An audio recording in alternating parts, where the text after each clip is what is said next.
এর বিস্তৃতিতে এক্স বর্জিত পদের মান, সেম সিস্টেম সেম নিয়ম। তাহলে প্রথম কাজ কি হবে ফাইমা বলো তো দেখি। ওকে, এরপরে আচ্ছা লিখে ফেলেন। এখন লিখবো আমি ধরি x minus 1/x whole to the power 2n বর্জিত। এর বিস্তৃতিতে r প্লাস 1 তম পদ হবে x বর্জিত। ঠিক আছে, r প্লাস 1 তম পদ x বর্জিত। এইটুকু বুঝছেন তো আপনারা? আচ্ছা এবার দেখেন, এখন আমার কাজ কি তুলি বলো। আমার কাজ কি r প্লাস 1 তম পদটা বের করে নিয়ে আসা। তো দেখো অতএব r প্লাস 1 তম পদ, 1 তম পদ বলো কে বলে দিবে এটা? নাবিলা তো আগে বলছিল না, পূর্বা বলো, জুড়ে বলবা। প্রথমে হবে 2n, ওকে, এরপরে হলো c, এরপরে r, ওকে, এরপরে বলো x two the power 2n minus r, okay, minus 1/x এর পাওয়ার কত হবে বলো? r হবে। এবার আমার কাজ কি বলো তো দেখি, x কে একত্রে করা। ঠিক আছে, ওকে, তাহলে দেখো 2n c r যেভাবে আছে সেভাবে রাখো, আর x এর ঘাত 2n মাইনাস r যেভাবে আছে সেভাবে রাখবো আমরা।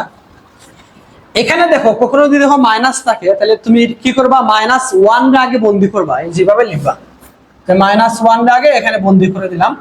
আবার 1 বাই এই যে x আছে এটাকে তুমি লিখতে পারো x ইনভার্স r বলতে পারো। বলো এটা বুঝছো কিনা?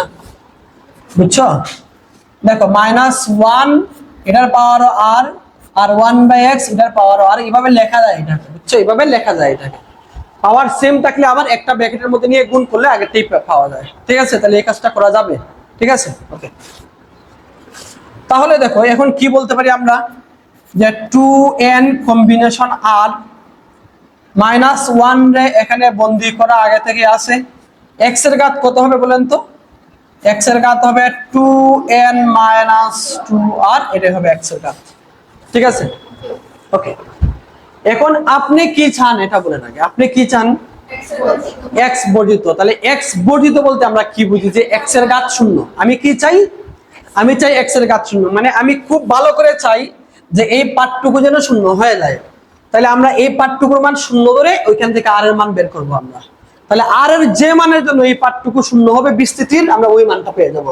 ঠিক আছে, তাহলে আমরা লিখব প্রশ্ন মতে,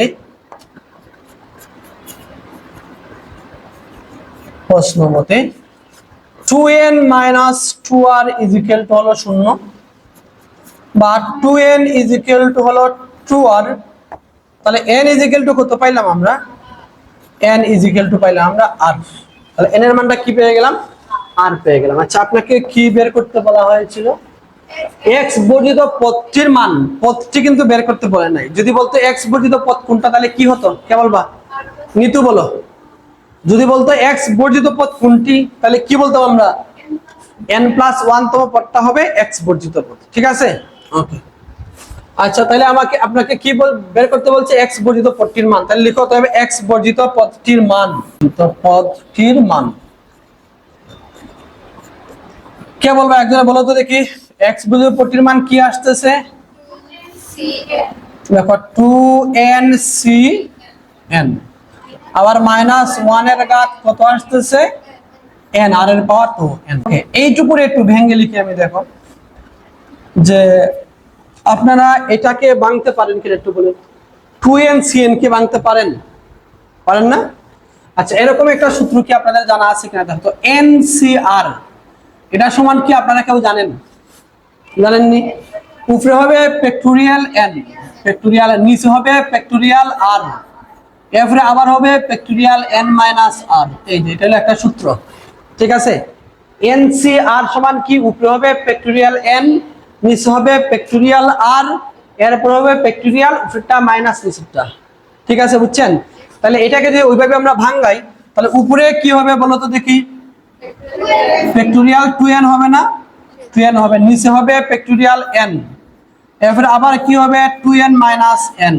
এই যে এটা, আর এখানে আছে minus 1 whole to the power n আছে। এখন দেখো যে উপরে হবে ফ্যাক্টোরিয়াল 2n, নিচে হবে factorial n into factorial n, এরপরে -1 whole to the power n। নিচে যেহেতু দুইটা সেম জিনিস আছে, তাহলে আমরা তার বর্গ লিখতে পারি। দেখো, একটা ফ্যাক্টোরিয়াল n দিয়ে তার উপরে কি দিতে পারি, স্কয়ার দিতে পারি। এখানে হলো -1 whole to the power n। এইটুকু বুঝছেন নি আপনারা? তুলে কি বুঝছো এটা? নাবিলা কি বুঝছেন নি এটা?